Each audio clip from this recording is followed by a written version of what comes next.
Cerita ini mengisahkan pengalaman saya saat masih duduk di bangku SMA di kota asal saya.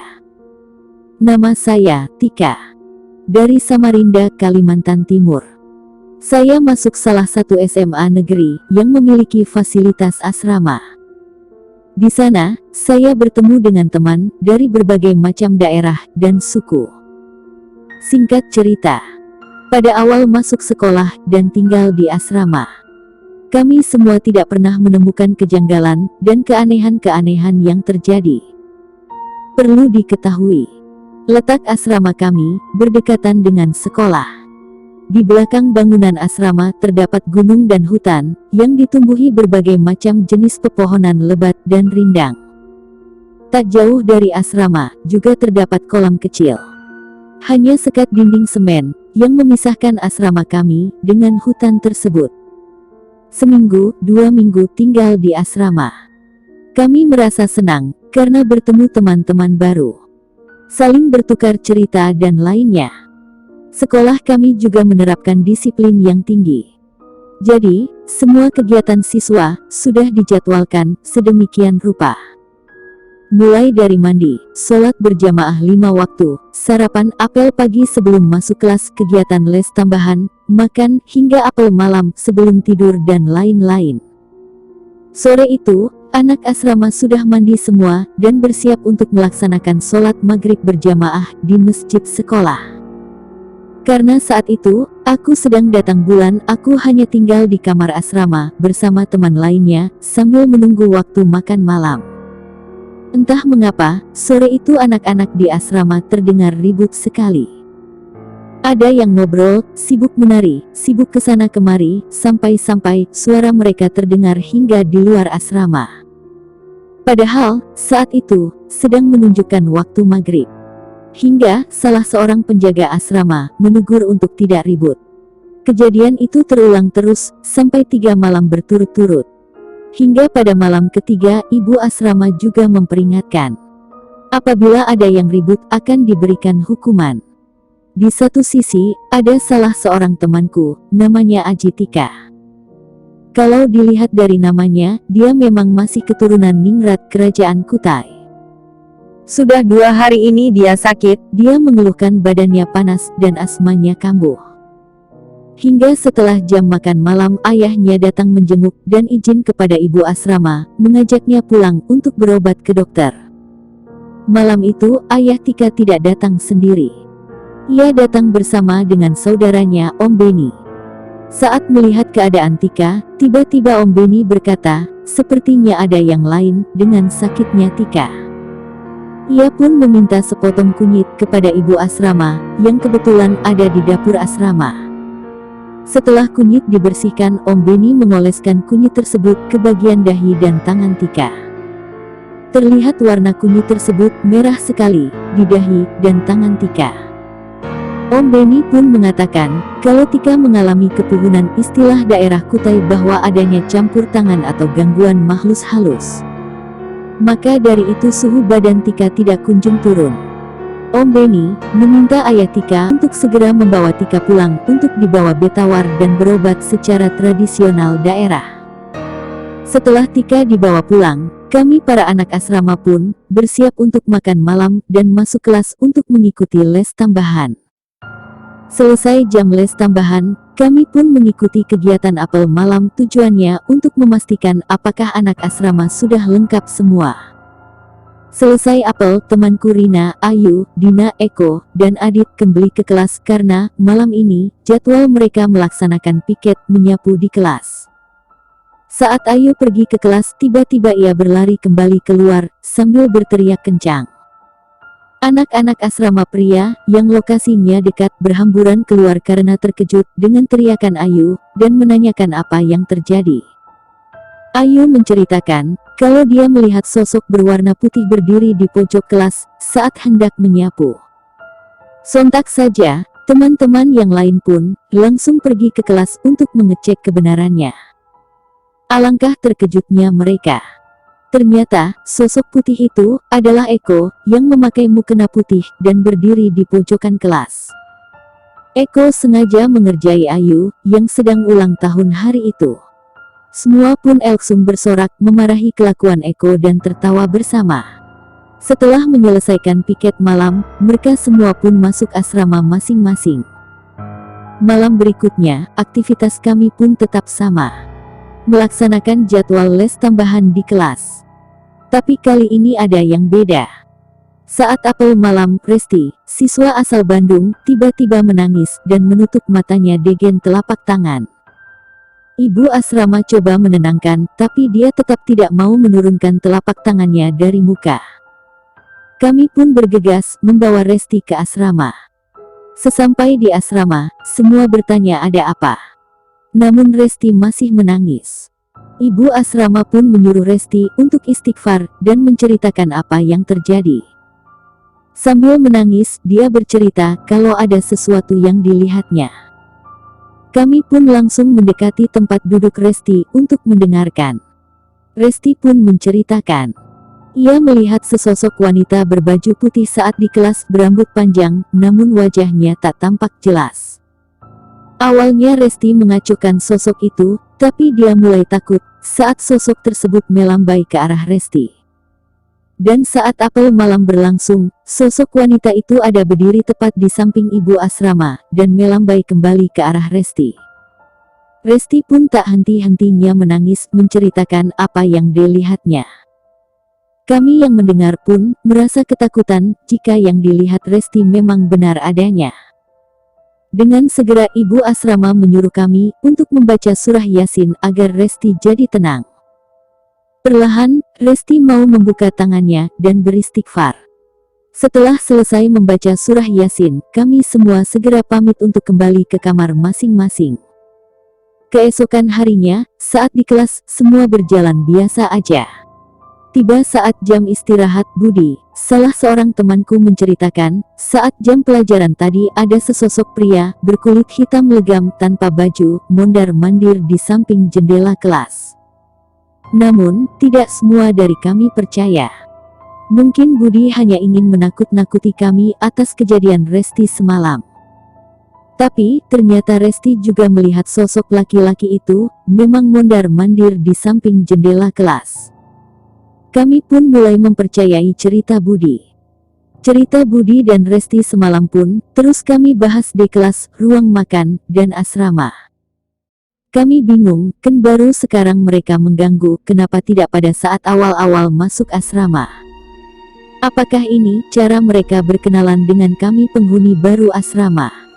Atau mereka cuma ingin menunjukkan bahwa bukan hanya kami yang tinggal di asrama? Hanya waktu yang bisa menjawab. Kami pun menceritakan kejadian semalam dan di kelas tadi siang ke kepala asrama. Ibu kepala asrama pun berjanji, nanti sore akan datang ke asrama, dan membawa serta pengurus masjid untuk melihat keadaan asrama. Sore harinya, setelah mandi aku pun bersama teman yang lain, duduk-duduk di teras asrama, menunggu kedatangan kepala asrama, sambil menonton anak-anak pria-pria yang sedang main bola di depan asrama. Tepat pukul 18 ibu kepala asrama datang, bersama Pak Lukman, pengurus masjid. Kami pun melaksanakan sholat maghrib berjamaah terlebih dahulu. Setelah sholat, bergegas ibu kepala asrama dan lainnya pergi ke asrama. Ia pun meminta anak-anak pria untuk membantu Pak Lukman azan di setiap pojok ruang asrama. Setelah azan, Pak Lukman memimpin kami untuk membaca doa selamat dan tolak bala agar penghuni asrama dilindungi dari berbagai macam mara bahaya. Setelah selesai, ibu kepala asrama dan Pak Lukman pun pamit untuk pulang. Kami pun melanjutkan kegiatan kami lainnya. Malam itu, semua berjalan normal, seperti biasanya. Kami pun beranggapan, mungkin setelah diazankan dan doa bersama, makhluk-makhluk tersebut tidak akan mengganggu lagi. Keesokan harinya, mulai ada kejanggalan lagi di kelas, saat pelajaran agama berlangsung. Adalah Mina, si cewek kembar, teman asramaku. Tiba-tiba melemparkan Stipex ke papan tulis, saat Pak Guru sedang asik menulis di papan tulis.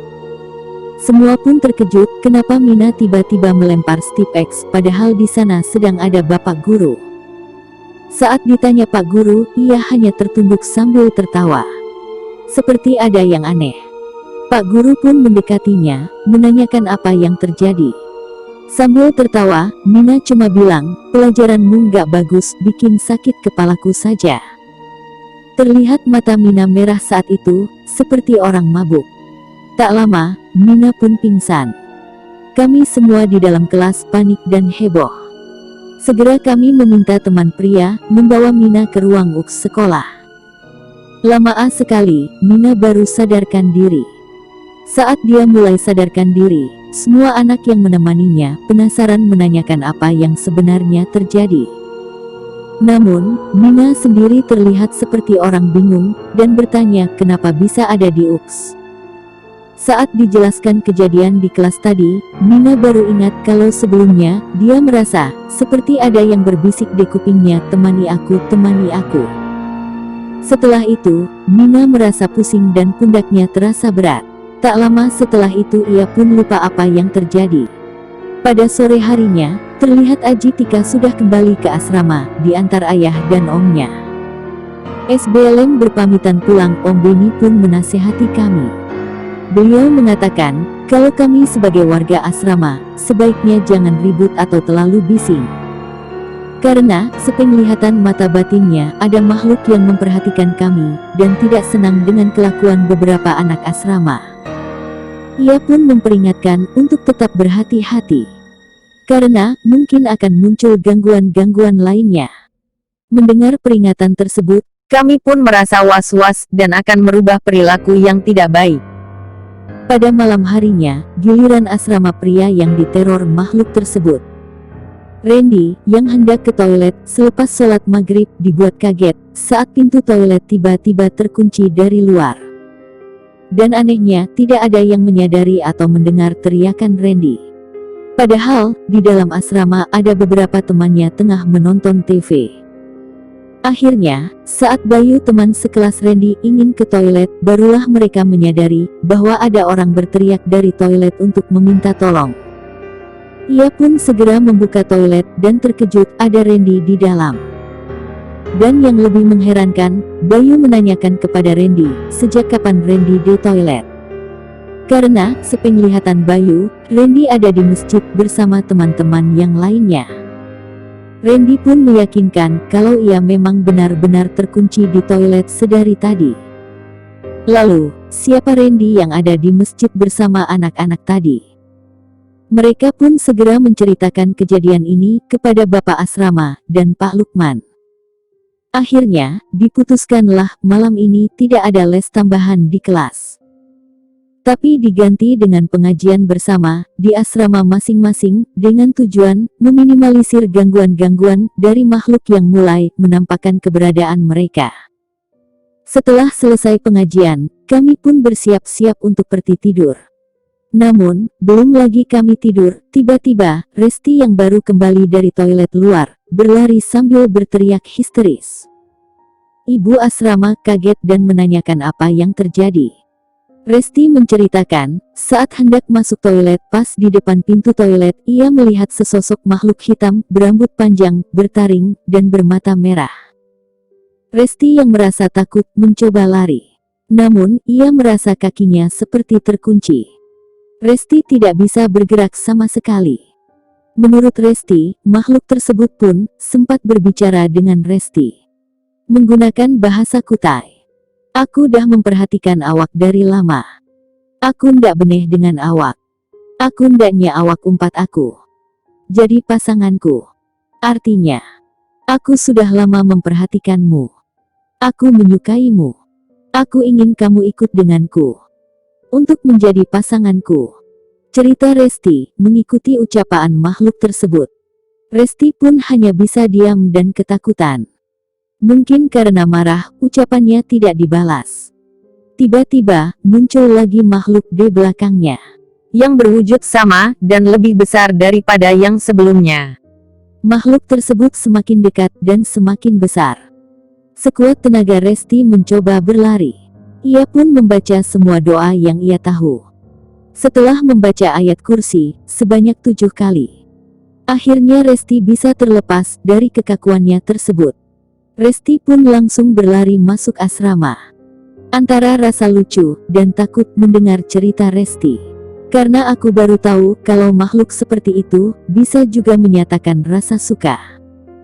Malam itu menjadi mencekam. Karena Mina si kembar yang tempo hari bersikap aneh di kelas. Tiba-tiba tertawa cekikikan di atas tempat tidurnya. Apa dia merasa lucu mendengar cerita Resti? Ternyata bukan, Mina seperti orang kerasukan. Matanya berubah putih semua. Ia kembali tertawa, lalu berkata kalau dia kesepian. Dia butuh teman. Sambil melilit-lilit rambutnya, dan menggoyang-goyangkan kakinya. Mina bersenandung, seperti sedang menyanyikan sesuatu, diiringi tertawa sendiri. Kami yang takut, langsung berkumpul semua di samping ibu asrama. Ibu asrama pun, segera menelpon Pak Lukman, dan kepala asrama. Tak lama Pak Lukman datang, dan mendekati Mina. Ia pun menanyakan apa yang sebenarnya diinginkan makhluk yang ada di tubuh Mina. Mina kembali tertawa cekikikan, dan menatap sinis Pak Lukman. Dasar bungul, aku kan sudah bilang aku kesepian. Aku mau berteman, mau tidur di sini, sama mereka. Mau Mina bobokan sama mereka. Ucap sosok yang ada di tubuh Mina. Pak Lukman pun mendekati Mina, seraya membaca beberapa ayat suci Al-Quran. Ia pun memanggil-manggil nama Mina, lalu meminta Mina untuk istighfar, dan melawan godaan makhluk yang sedang bersemayam di tubuhnya. Tak lama, Mina pun menangis. Entah yang menangis ini, benar si Mina atau makhluk yang mengganggu Mina. Setelah itu Mina pun pingsan. Segera ibu asrama mendekati Mina, dan mengusap wajahnya dengan air, sambil berzikir di kuping Mina, berharap Mina bisa sadarkan diri. Dari luar asrama terdengar juga kegaduhan dari asrama pria. Pandu yang dikenal pendiam tiba-tiba berlari keluar asrama, dan mencoba memanjat dinding pembatas antara asrama dan hutan. Sontak saja, teman-teman yang melihat pun mencoba menangkap Pandu dan membawa Pandu masuk ke dalam asrama. Ia pun berontak dan masih mencoba untuk berlari keluar. Karena takut terjadi apa-apa, kaki dan tangan Pandu pun diikat di pinggiran ranjang. Eko yang sedari tadi di samping Pandu pun menamparkan muka Pandu, berharap Pandu sadar.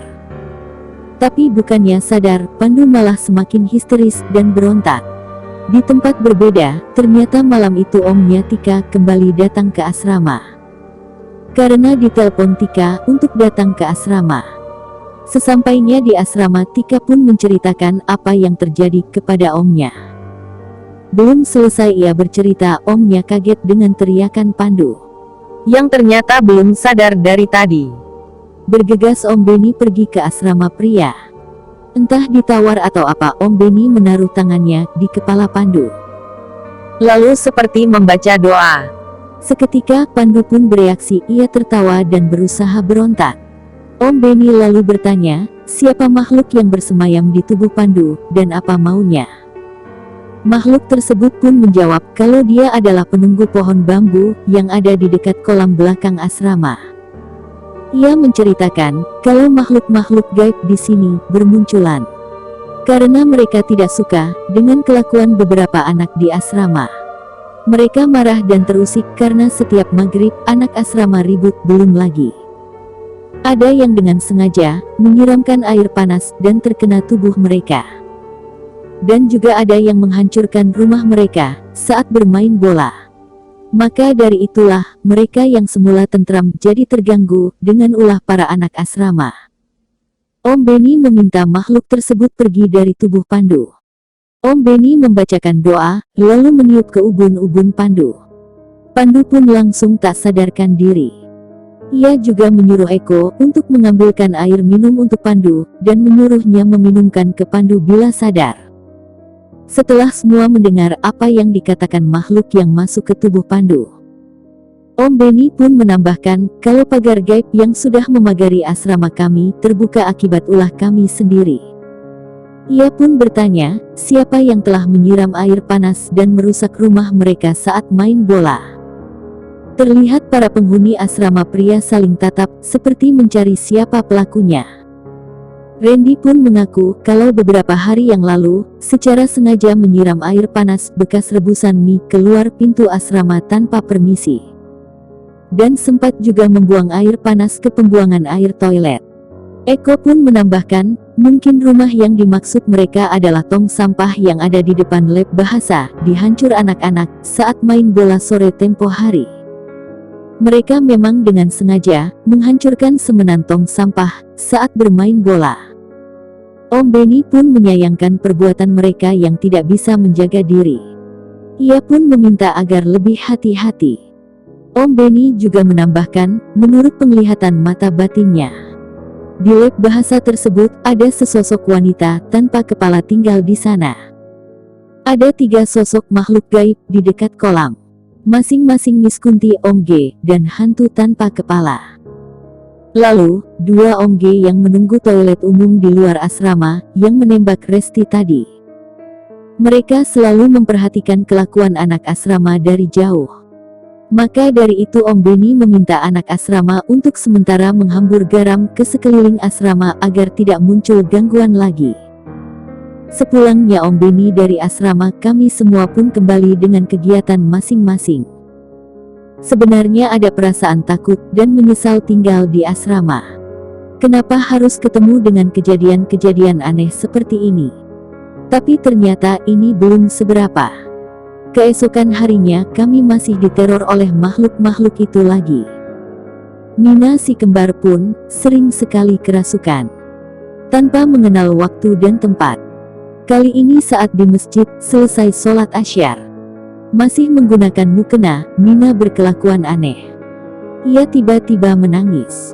Saat ditegur kenapa, ia hanya terdiam kaku, lalu tak lama ia tertawa cekikikan, mirip seperti ketawanya Miss Kunti. Aku sempat berpikir, sebenarnya Mina beneran kerasukan atau cuman cari perhatian. Karena gak masuk akal kupikir orang bisa kerasukan di masjid begini. Apa hantunya gak takut? Tapi yang membuat kami semua yakin, dia kerasukan lagi, adalah bola matanya. Terlihat putih semua, lalu Mina teriak histeris. Resti pun membenarkan kalau ada sesosok anak kecil yang memang duduk di samping Mina. Memang, setelah kejadian-kejadian ganjil di asrama, mata batin Resti jadi lebih peka dengan kehadiran makhluk-makhluk tak kasat mata tersebut. Pak Lukman, yang kebetulan masih di masjid pun, tak sengaja mendengar teriakan Mina, langsung menghampiri kami, dan menanyakan apa yang terjadi. Melihat sendiri tingkah Mina, Pak Lukman meminta beberapa orang dari kami untuk memegang badan Mina. Mina sempat berontak. Pak Lukman pun membacakan ayat-ayat suci Al-Quran, dan meminta Mina istighfar. Kami pun memanggil-manggil nama Mina, berharap dia sadar. Tak lama, seperti biasa, Mina tak sadarkan diri. Belum selesai kejadian Mina, giliran Ima teman sekelasku, yang sekarang kena ganggu. Saat sedang menjemur handuk di dekat toilet, ia melihat seperti ada makhluk laki-laki, berambut panjang, duduk di plafon atas. Matanya merah, bertaring. Ia seperti tertawa melihat Ima. Ima yang semula pura-pura berani, mencoba tidak menggubris kehadiran makhluk itu. Namun rupanya, makhluk itu makin mengganggu Ima. Tak lama, muncul lagi sesosok tanpa kepala, di samping keran air tak jauh dari tempat Ima berdiri. Makhluk tersebut berjalan, seakan-akan ingin mendatangi Ima. Ima yang kaget pun berlari keluar sambil berteriak. Kami yang mendengar cerita Ima pun, semakin takut. Tak sedikit teman-teman yang lain, mandi bersama karena takut diganggu oleh makhluk tersebut. Saking seringnya kami diganggu, ada beberapa temanku yang mungkin lemah bulu, jatuh sakit karena sawan. Seperti Henny. Sore itu dia ketiduran, hingga hampir maghrib. Saat bersiap-siap ke masjid, Ayu melihat Henny seperti nafasnya tersengal-sengal.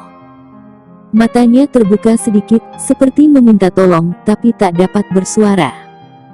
Ayu pun memukul-mukul kecil badan Henny, akhirnya Henny tersadar.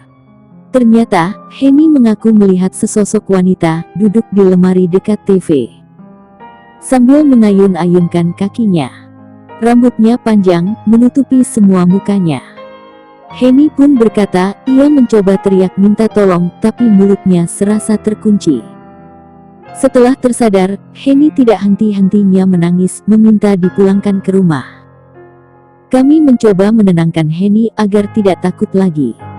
Ia pun berangsur-angsur tenang, dan meminta teman yang tidak ke masjid buat menemaninya senja itu. Malam itu, setelah selesai apel malam, keadaan mulai tidak nyaman. Heni yang masuk ke asrama tiba-tiba pingsan. Saat dipegang, badannya terasa panas. Banyak yang mengira mungkin ia demam karena sawan melihat penampakan sore tadi. Kami pun bergotong royong mengangkat Heni ke tempat tidur. Mila, teman seranjang Heni pun dengan cepat mengompres kepala Heni supaya panas badannya turun. Setelah sadar, Heni pun terlihat lemas. Berulang kali ia meminta Mila untuk menemaninya ke toilet. Mungkin karena sakit, jadi bawaannya ingin ke toilet terus. Keadaan asrama malam itu jadi mencekam. Entah siapa yang memulai, anak asrama malam itu banyak yang kerasukan. Dan kerasukan ini menular seperti penyakit. Satu persatu anak yang lemah bulu berteriak histeris. Ada yang jatuh pingsan, ada yang menangis, dan ada juga yang tertawa-tawa. Dari 30 siswi asrama, hampir sebagian kerasukan, tidak terkecuali Heni. Ibu asrama pun dengan cepat menghubungi kepala asrama. Tak lama kepala asrama pun datang bersama Ustadz Abu. Ustadz Abu adalah guru ngaji, sekaligus penceramah rutin di sekolah kami. Dengan diiringi doa dan bacaan surah-surah ayat suci Al-Quran, satu persatu anak yang kerasukan disadarkan oleh Ustadz Abu. Sampai pada waktunya akan menyadarkan Heni. Saat membacakan doa dan melantunkan ayat suci Al-Quran di hadapan Heni, bukannya sadar, Heni malah mengikuti semua bacaan yang dibaca Ustadz Abu. Malahan Heni meminta diberikan Al-Quran. Ustadz Abu pun menuruti kemauan Heni. Tak lama Heni pun berteriak memanggil Mila, teman seranjangnya. Mila A, kamu di mana? Sini temanin aku ngaji, aku mau ditemanin sama kamu. Mendengar namanya dipanggil, bukannya mendekat, Mila malah lari. Mila memang dikenal sebagai anak yang paling penakut di asrama. Pak Ustadz pun meyakinkan Mila bahwa tidak akan terjadi apa-apa. Mila pun akhirnya menemani Heni membaca Al-Quran. Suara Heni terdengar merdu saat itu. Bacaannya juga fasih. Padahal aslinya, Heni tidak begitu fasih dalam mengaji. Entah jin apa yang merasuki Heni malam itu, sehingga ia bisa kuat dan dengan lancarnya mengaji. Setelah selesai mengaji, Pak Ustadz pun bertanya kepada makhluk yang bersemayam di tubuh Heni. Apa maunya dan dari mana asalnya? Makhluk tersebut menjelaskan kalau dia cuma ingin berteman dengan para penghuni asrama. Ia juga menyebutkan kalau rumahnya ada di toilet asrama persis di keran ujung, dekat pembuangan air. Pantas saja sedari tadi, Heni selalu mengajak Mila mondar-mandir toilet, ternyata itu rumahnya. Sambil berdoa, Pak Ustadz pun meminta makhluk tersebut untuk pergi dari tubuh Heni, dan jangan mengganggu lagi. Pak Ustadz meminta Heni untuk menyebutkan kata Allahu Akbar dengan lantang. Entah saat itu Heni sudah sadar atau belum, namun terlihat dengan sekuat tenaga, Heni tidak bisa menyebutkan kata tersebut. Dalam keadaan setengah sadar, berulang kali ia mencoba bertakbir, namun terlihat susah. Dengan sabar, Pak Ustadz menuntun Heni. Setelah ia bisa menyebut kata Allahu Akbar, Heni pun pingsan tak sadarkan diri. Pak Ustadz pun meminta kami yang sadar untuk berkumpul dan melakukan pengajian di masjid. Sementara itu, Pak Ustadz ingin ke asrama pria. Karena ada beberapa anak yang juga kerasukan. Kami pun bergegas pergi ke masjid bersama anak-anak yang lain. Hawa malam itu memang terasa lain. Sangat panas, beda seperti panas biasanya. Padahal tadi sore sempat turun hujan. Pundakku pun sempat terasa berat saat berjalan menuju masjid. Sesampainya di masjid terlihat seperti ada sesosok laki-laki tua. Duduk di samping mimbar. Seperti orang yang sedang berdoa atau mengaji. Mungkin Pak Lukman, pikirku. Tapi, saat masuk ke dalam masjid, sosok laki-laki itu menghilang begitu saja. Kukira hanya aku yang melihat. Ternyata, beberapa temanku juga melihat. Segera Budi menyalakan speaker masjid agar suara kami mengaji bisa terdengar sampai asrama. Di pertengahan mengaji, tiba-tiba, speaker masjid mati tanpa sebab. Hawa panas masih terasa saat itu. Kami pun memutuskan untuk tetap melanjutkan mengaji. Saat Budi memimpin doa, belum lagi kami menyahut dengan kata amin. Terdengar suara orang menyebut amin. Seperti sedang mengiyakan doa kami. Kami pun saling tatap satu sama lain. Apa mungkin yang menyahut itu sosok yang duduk di dekat mimbar tadi? Bergegas aku dan teman-teman kembali ke asrama. Saat berjalan di lorong asrama, giliran Eko yang melihat sesosok putih seperti loncat-loncat di dekat tangga kelas. Ia pun memberitahu kami apa yang ia lihat. Tanpa dikomando, kami pun semua berlarian menuju asrama. Sampai di asrama, berharap keadaan kembali kondusif. Tapi nyatanya tidak. Kali ini giliran asrama pria yang jadi mencekam. Beberapa anak ada yang kerasukan juga. Lucunya, si Panji malam itu, sepertinya dia kerasukan siluman buaya. Karena tingkah lakunya, memang seperti buaya. Sebentar-sebentar ia berguling dan merayap. Pak Ustadz pun dibuat kewalahan dengan kejadian malam ini. Satu persatu ia mencoba menyadarkan anak yang kerasukan. Tanpa disadari, kami kehilangan Pandu malam itu. Saat memeriksa asrama, Eko menyebutkan kalau Pandu tidak ada di asrama maupun di toilet. Kemana anak itu? Anak-anak pria pun berpencar mencari Pandu. Mungkin karena Pandu lemah bulu, jadi ia sering jadi sasaran kejahilan makhluk gaib tersebut. Dari memeriksa asrama, kolong ranjang, kelas, ruang makan, toilet, Pandu tetap tidak ditemukan. Eko pun mengatakan kepada Pak Ustadz kenapa tidak mencoba mencari di hutan atau kolam belakang asrama. Karena tempo hari, saat Pandu kerasukan, Pandu bersikeras ingin melompat pagar menuju ke sana. Pak Ustadz pun mendampingi Eko dan teman lainnya pergi ke hutan belakang asrama untuk mencari Pandu. Saat dicari dekat kolam, ternyata Pandu tidak ada di sana. Tapi Pak Ustadz berkata lain, ia bilang merasakan sesuatu yang aneh. Ia pun membaca doa dan ayat-ayat suci Al-Quran sambil minta petunjuk di mana Pandu berada. Pak Ustadz pun meminta Eko dan lainnya berteriak memanggil nama Pandu. Benar saja, tak lama Pandu pun ditemukan di bawah pohon durian, samping kolam. Cukup aneh. Padahal, sedari tadi Eko dan anak-anak lainnya sudah bolak-balik melewati pohon tersebut. Pandu terlihat sadar, namun tidak bisa berbicara apa-apa.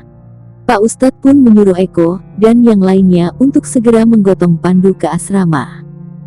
Sesampainya di asrama, Pak Ustadz pun menyuruh Pandu minum air yang sudah dibacakan ayat-ayat suci Al-Quran. Berangsur-angsur, Pandu pun mulai bisa berbicara.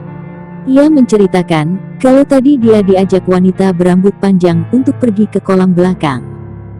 Pandu menolak, tapi Om G dan wanita itu menarik badannya dan menyembunyikannya persis di bawah pohon durian. Diceritakan Pandu, kalau wanita berambut panjang itu memangku Pandu dan mendekap Pandu agar tidak bisa lari dari bawah pohon durian itu. Saat Eko dan teman-teman melewati pohon tersebut, sebenarnya Pandu sudah memanggil-manggil Eko. Namun rupanya Om G menutup penglihatan Eko dan teman lainnya, sehingga tidak menyadari keberadaan Pandu. Beruntung Pak Ustadz bisa merasakan kalau memang ada kejanggalan di dekat pohon durian tersebut dan bisa cepat menemukan Pandu. Jika tidak, mungkin Pandu tidak akan kembali. Malam ini terasa malam paling panjang menurutku. Baru kali ini aku melihat di depan mataku sendiri kerasukan bisa menular. Seperti Tina, teman sekelasku. Padahal dia anak yang alim, suka mengaji, dan banyak gaya. Tapi bisa juga dia kerasukan. Awalnya cuman menangis, tiba-tiba tidak sadarkan diri. Atau mungkin dia memang lemah bulu, atau kurang fokus, atau entahlah. Baru selesai masalah Pandu, muncul lagi masalah lain. Eko yang selalu jahil kena batunya kali ini. Saat hendak mengambil gelas di dapur asrama, tangannya ditarik Om G. Sosok hitam yang biasanya muncul di depan toilet. Awalnya Eko sok berani. Dengan pura-pura tidak melihat sosok itu, dan langsung pergi menuju toilet. Sesampainya di toilet, saat Eko membuka pintu tiba-tiba ada sosok lain, tepat berada di depan pintu. Kali ini ada Miss Kunti, berdiri persis di hadapan Eko. Eko seperti terjepit. Di depan matanya, ada Miss Kunti. Dan di belakangnya ada Om G, yang sudah bersiap seperti ingin mendekapnya. Sambil komat kamit membaca doa, Eko pun berlari keluar hingga sampai ke asrama. Anak-anak yang melihat keanehan Eko pun menanyakan apa yang terjadi. Eko pun menceritakan apa yang ia alami. Bukannya simpati anak-anak asrama lain, malah menertawakan kejadian yang menimpa Eko. Akan tetapi, saat semuanya sudah berhenti tertawa, masih terdengar samar-samar suara orang ikut tertawa padahal anak-anak asrama sudah diam. Lama-kelamaan, suara tawa itu semakin terdengar jelas dan nyaring. Pak Ustadz pun mencari asal suara tawa itu. Ternyata, suara itu berasal dari hutan belakang asrama. Sambil membaca doa, Pak Ustadz mengelilingi bangunan asrama. Ia pun menyiramkan air, yang sudah dibacakan ayat-ayat suci Al-Quran, ke sekeliling asrama pria dan wanita. Teman-teman yang tadinya kerasukan, satu persatu berangsur sadar. Mila yang baperan, dengan kejadian malam ini, menangis terus-terusan meminta dipulangkan. Mila memang paling penakut di antara penghuni asrama lainnya. Tapi malam ini, sepertinya puncak dari ketakutannya. Mila masih shock karena harus menemani Heni, yang kerasukan mengaji. Mila terus memaksa ibu asrama untuk menghubungi orang tuanya, agar mereka bisa datang ke asrama untuk menjemputnya. Ibu asrama pun menenangkan Mila, dan terus meyakinkan Mila kalau tidak akan terjadi apa-apa. Waktu sudah menunjukkan pukul 3 dini hari. Pak Ustadz dan kepala asrama pun sudah pulang.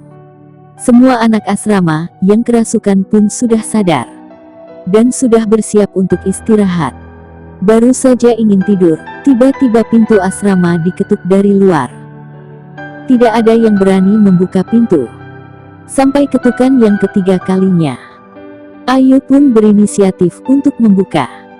Dengan ditemani Resti, ia pun membuka pintu. Tetapi, saat pintu dibuka tidak ada siapa-siapa di depan pintu. Mereka pun bergegas menutup pintu asrama. Saat hendak melangkah terdengar suara ketukan lagi. Kali ini, Resti yang membuka. Ternyata saat pintu dibuka alangkah terkejutnya Resti. Ternyata, yang mengetuk pintu adalah Budi dan Eko. Mereka bermaksud mengembalikan buku kumpulan doa milik ibu asrama, yang tadi dipinjam Pak Ustadz saat ke asrama pria. Setelah buku diterima, Resti pun kembali menutup pintu asrama. Saat hendak mengunci pintu terdengar ada suara ketukan lagi. Resti pun menyahut dari dalam. "Kenapa lagi Batko?" Sambil membuka pintu. Dan ternyata saat pintu terbuka, Miss Kunti yang ada di hadapan Resti kali ini. Seketika badan Resti pun kaku tak bergerak. Miss Kunti tersebut tertawa dengan tawa khasnya, seraya berjalan meninggalkan Resti. Selepas itu, Resti pun langsung berlari ke tempat tidur. Semenjak kejadian genderuwo itu, semakin terbuka lebar mata batin Resti. Semakin banyak yang bisa dilihat Resti. Kami yang melihat Resti berlari ke tempat tidur tidak lantas bertanya, kami menunda besok menunggu Resti menceritakan apa yang dilihatnya.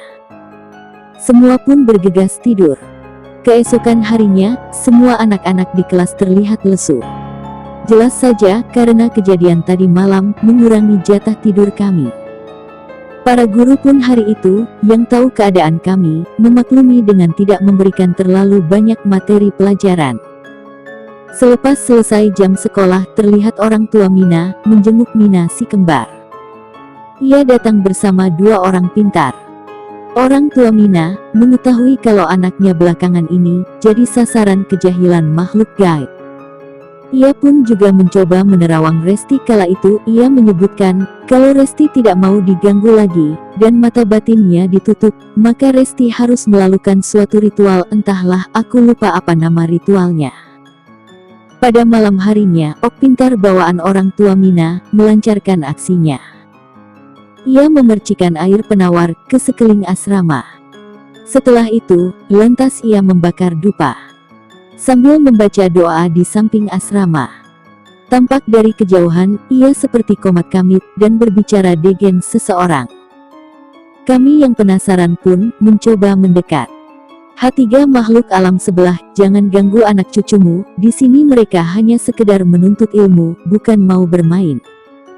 Begitu ucapan yang dilontarkan orang pintar tersebut. Tak lama kemudian, salah seorang dari orang pintar itu tersungkur ke tanah. Ia terlihat seperti kerasukan. Tak lama ia pun berbicara. Ken memanggilku. Sebut makhluk tersebut. Aku hanya ingin meminta tolong, jangan ganggu anak cucu yang sedang belajar di sini, Mbah. Biarkan mereka tinggal dengan tenang, ucap orang pintar tersebut. Selama ini anakku hanya ingin bermain dengan Mina. Ia senang bermain dengan Mina. Lagi pula, kalian penghuni baru tidak ada permisi sama sekali masuk ke tempat kami. Seenaknya mengacak-acak tempat kami. Jadi jangan salahkan kalau dari kami mengganggu. Karena kalian yang mengganggu duluan. Kalau kalian tidak mau diganggu, beri kami makanan, ucap makhluk itu. Ok pintar itu pun langsung membacakan doa, meminta makhluk itu pergi. Nampaknya usaha orang pintar itu tidak membuahkan hasil. Belum selesai ia menetralisir temannya yang kerasukan. Orang tua Mina datang dari dalam asrama sambil berlari. Ia mengatakan kalau Mina tidak keluar-keluar dari toilet. Sudah dari setengah jam yang lalu. Pintu toilet terkunci dari dalam. Kami pun memanggil anak-anak asrama laki-laki buat membantu mendobrak toilet. Saat didobrak dan terbuka, ternyata Mina tidak ada di toilet. Kemana perginya Mina? Lewat mana dia pergi, sedangkan pintu toilet terkunci dari dalam. Dan tidak ada jendela atau pintu lain di dalam toilet. Semua pun sibuk mencari kemana hilangnya si kembar Mina. Kesana kemari kami mencari Mina. Semua anak asrama dibuat heran. Menurut Ok tua zaman dulu, kalau mencari anak yang disembunyikan makhluk gaib, atau biasa kami sebut belau, harus sambil membunyikan benda-benda yang berbunyi nyaring. Seperti wajan, panci, dan alat memasak lainnya. Orang pintar tadi pun mencoba menerawang kemana Mina pergi. Tapi tidak membuahkan hasil apa-apa. Eko pun berinisiatif, bagaimana kalau mencari Mina ke pohon durian di samping kolam. Karena kejadian sebelumnya, Pandu pernah hilang dan disembunyikan di sana oleh para makhluk itu. Kami pun bergegas pergi ke pohon durian di samping kolam. Tidak ditemukan Mina di sana, atau karena mata kami tidak peka, makanya Mina tak terlihat. Resti pun tidak melihat ada Mina di sana. Kami tetap berkeliling sambil meneriakkan nama Mina. Di sini, ya aku di sini. Terdengar suara samar-samar menyahut kami saat memanggil nama Mina. Makin lama, suara tersebut makin terdengar jelas dan nyaring. Saat dicari sumber suaranya, ternyata berasal dari atas pohon durian. Alangkah terkejutnya kami saat Eko dan Budi mengarahkan senter ke atas pohon. Ternyata yang menyahut panggilan kami adalah Miss Kunti. Sambil duduk di dahan pohon, ia tertawa melihat kami yang ketakutan. Tanpa disuruh, kami pun langsung berlari berhamburan menuju asrama. Belum sempat menghela nafas lega saat sampai di asrama, tiba-tiba Ayu berteriak dari dalam asrama. Kami yang mendengar teriakan Ayu bergegas masuk asrama. Khawatir kalau Ayu yang diganggu makhluk gaib lainnya. Ternyata Ayu menemukan Mina. Mina ada di bawah kolong ranjang. Terbaring tidak sadarkan diri. Entah tertidur atau memang pingsan. Saat dibangunkan, Nina cuman bilang, kalau dia dari tadi tidur, nggak pergi kemana-mana. Astaga ah, bagaimana bisa dia tertidur di kolong ranjang? Orang tua Mina pun langsung mengangkat Mina dan meminta izin kepada ibu asrama untuk membawa Mina pulang untuk berobat kampung. Ibu asrama pun mengizinkan. Akhirnya, orang tua Mina beserta orang pintar tadi pergi meninggalkan asrama. Tak lama, setelah Mina pergi tiba-tiba listrik asrama padam.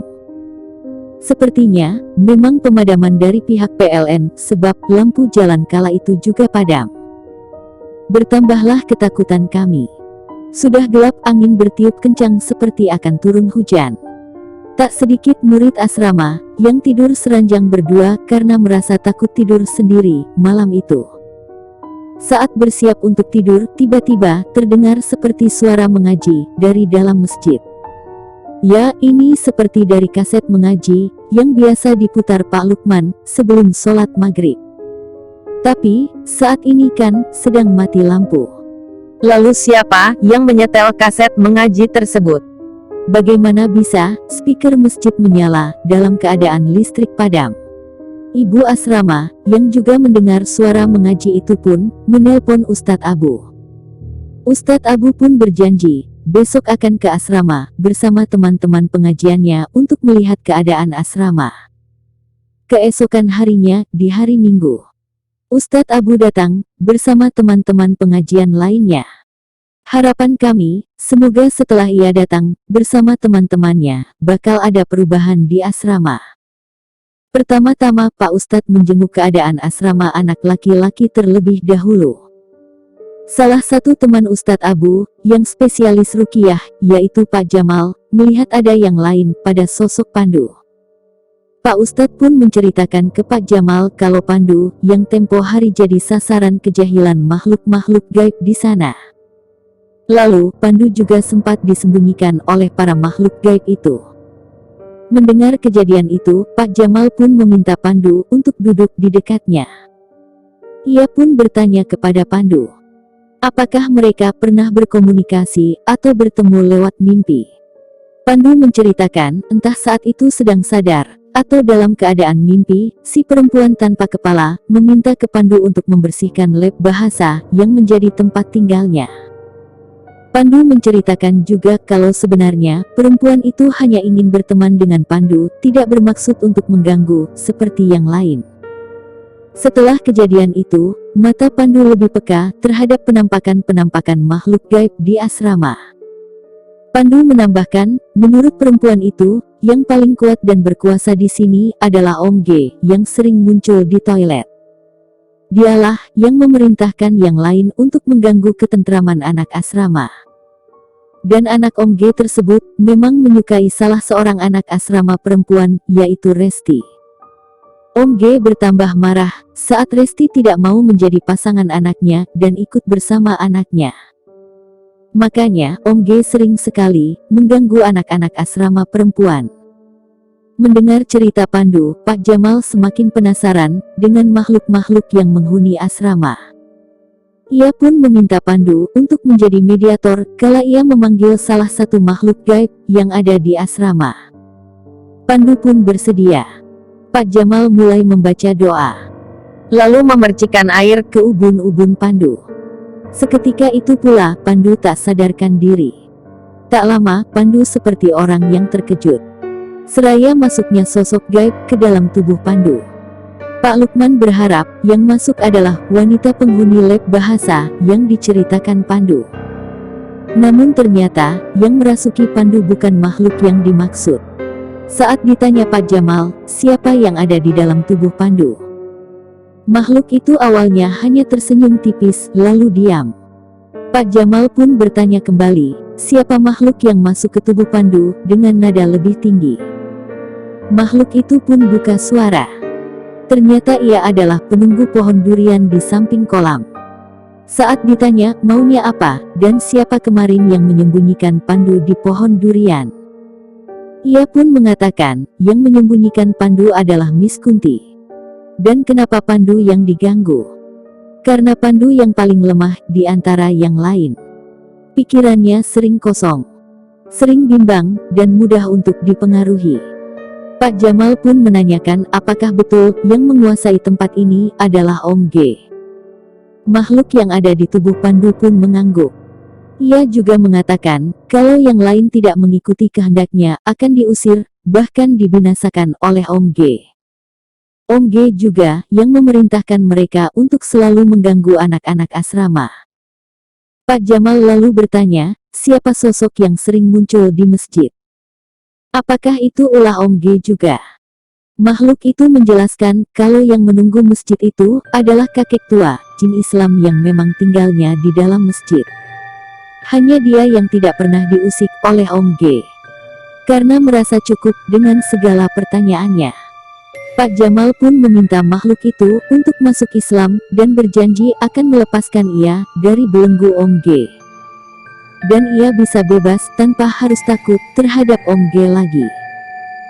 Awalnya makhluk itu menolak, tetapi lama-kelamaan akhirnya makhluk tersebut mau menyatakan dirinya masuk Islam dan berjanji tidak akan mengganggu lagi. Setelah itu, makhluk tersebut pun pergi. Belum sempat Pandu sadar, tiba-tiba ada lagi makhluk lain yang masuk ke tubuh Pandu. Kali ini benar perempuan penghuni lab yang masuk ke tubuh Pandu. Pada awalnya ia menangis, meminta tolong agar rumah yang selama ini dia tinggali untuk dibersihkan. Aneh memang, biasanya makhluk-makhluk gaib suka dengan tempat kotor atau lembab. Ia juga mengatakan hanya ingin berteman dengan Pandu. Karena selama ini ia kesepian, tak punya teman. Saat sedang asik bertanya dengan makhluk yang ada di tubuh Pandu, ternyata dari balik kaca jendela ada sesosok makhluk lain yang memperhatikan Pak Jamal. Karena makhluk yang ada di tubuh Pandu sadar dan menunjuk ke arah jendela. Tanpa disuruh ia pun langsung pergi meninggalkan tubuh Pandu. Pandu pun langsung terbaring lemas dan sadar.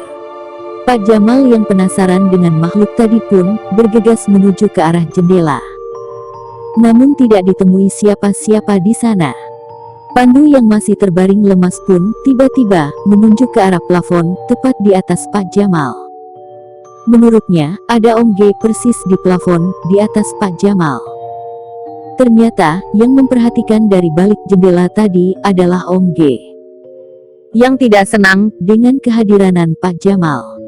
Pak Jamal pun langsung membaca ayat-ayat suci Al-Quran. Bermaksud untuk mengusir makhluk tersebut. Tapi, malah Pandu yang teriak-teriak seperti kesakitan. Pandu pun seperti berontak. Dan seperti orang yang bersiap akan berlari keluar. Teman-teman lain yang melihat lalu memegangi Pandu.